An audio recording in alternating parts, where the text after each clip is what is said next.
Assalamualaikum warahmatullahi wabarakatuh. Sebelumnya, perkenalkan nama saya Nuke Rahmawati dengan nomor induk mahasiswa 12220501114.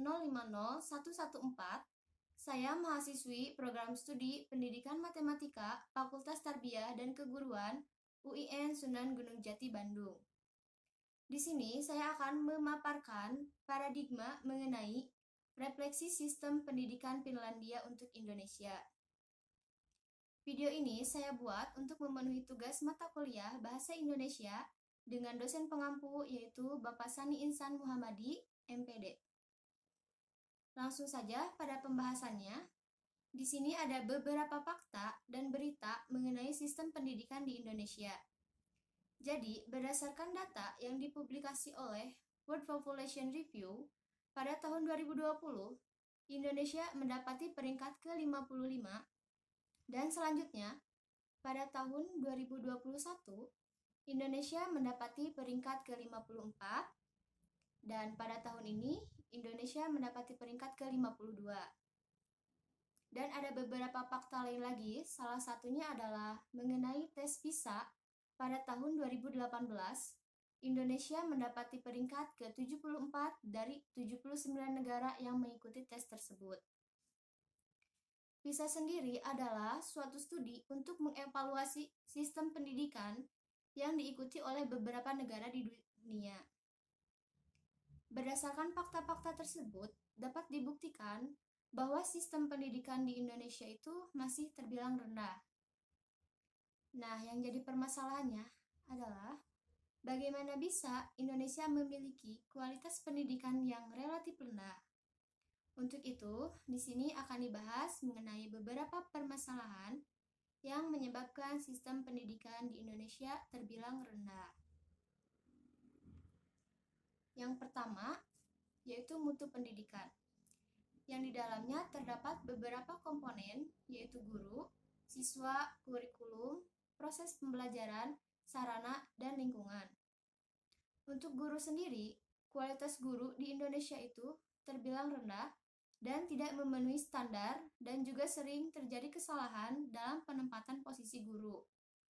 Misalnya, di sekolah ada beberapa guru yang memegang beberapa pelajaran yang dimana pelajaran itu tidak sesuai dengan latar belakang pendidikan yang ditempuh oleh guru tersebut. Selanjutnya yaitu siswa. Di Indonesia, motivasi belajar siswa itu kurang dan juga prestasi siswanya itu masih terbilang rendah. Untuk masalah kurikulum juga, di Indonesia sudah mengalami perubahan 10-11 kali, yang dimana perubahan kurikulum ini dapat membingungkan siswa, guru, dan juga orang tua. Proses pembelajaran di Indonesia juga terbilang lama, kurang lebih 5-8 jam. Jadi siswa itu dituntut untuk belajar selama itu di sekolah, dan untuk wajib belajarnya adalah 12 tahun, dimulai dari sekolah dasar sampai sekolah menengah atas. Selanjutnya, untuk masalah sarana dan prasarana pembelajaran masih terbilang belum merata. Nah, ini juga ada kaitannya dengan poin yang kedua, yaitu pemerataan pendidikan mengenai biaya dan sarananya. Jadi, sarana dan prasarananya itu, terkhusus di daerah-daerah terpencil, masih belum terpenuhi untuk kelayakan pendidikan. Dan juga biaya pendidikan di Indonesia itu masih terbilang tinggi. Tetapi bila dilihat dari segi kualitasnya, masih terbilang rendah untuk saat ini. Nah, selanjutnya faktor yang terakhir yaitu mengenai relevansi. Relevansi di sini itu maksudnya relevansi antara pendidikan dengan kebutuhan masyarakat yang terbilang masih belum sesuai dengan ekspektasi dari peserta didik. Misalnya ada beberapa masyarakat yang mungkin bekerja itu tidak sesuai dengan latar belakang pendidikan yang ditempuhnya. Selanjutnya di sini ada beberapa contoh sistem pendidikan terbaik di dunia. Salah satunya adalah negara Finlandia.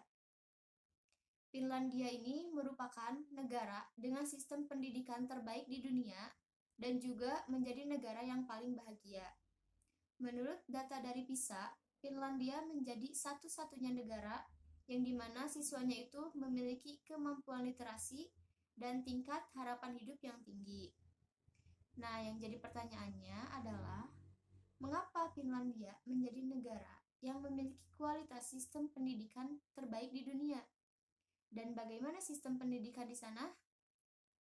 Untuk itu, di sini ada beberapa faktor yang mempengaruhi kemajuan pendidikan di Finlandia. Yang pertama yaitu kualitas guru. Jadi, guru di sana itu minimal lulusan S2 atau master dan juga memiliki predikat pedagogi atau keterampilan dalam mengajar. Nah, selanjutnya, pendidikan di Finlandia itu, gurunya selain memiliki keterampilan dalam belajar, juga dapat memahami perkembangan dari peserta didiknya.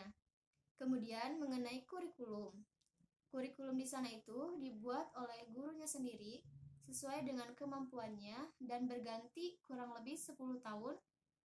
Sedangkan di Indonesia itu perubahan kurikulum sangat cepat dimulai dari kurikulum KTSP sampai saat ini yaitu kurikulum merdeka.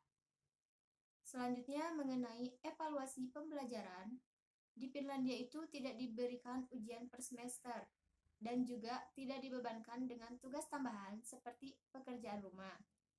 Jadi, evaluasi di sana itu hanya diperkenankan nanti ketika kelas 8 sampai 9, maksimal 1 sampai 2 kali tes itu wajib diikuti.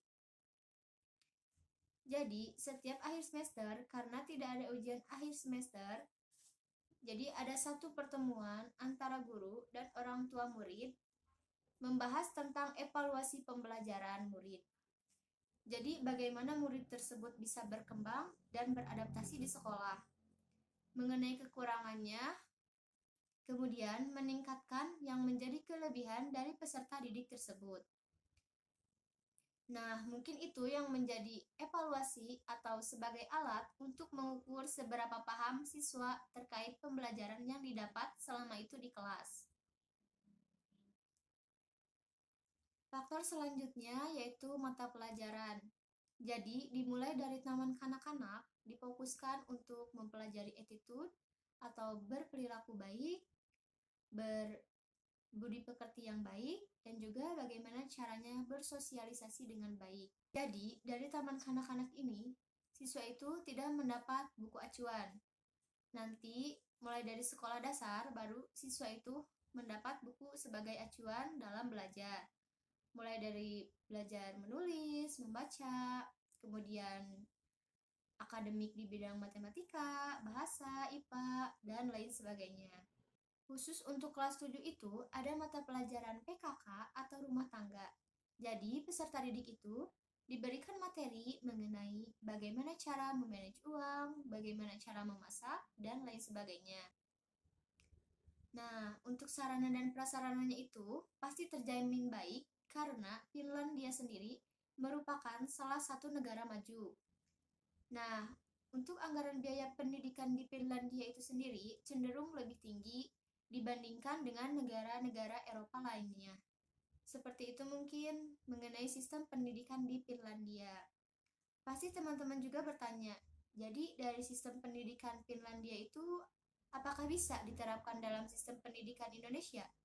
Atau apakah ada refleksi dari sistem pendidikan Finlandia untuk Indonesia? Nah, di sini ada beberapa poin yang sebelumnya kita analisis dari sistem pendidikan Finlandia yang bisa diterapkan di Indonesia. Yang pertama yaitu mengenai kualitas tenaga pengajarnya, mungkin bisa ditingkatkan lagi. Untuk pemerataan pendidikannya juga harus ditingkatkan lagi, terlebih di daerah-daerah terpencil. Kemudian selanjutnya yaitu relevansi pendidikan.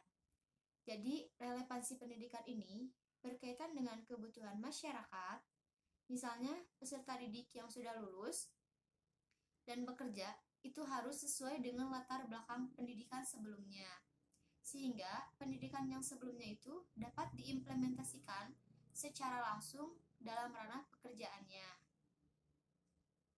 Dan yang terakhir yaitu meningkatkan motivasi belajar siswa.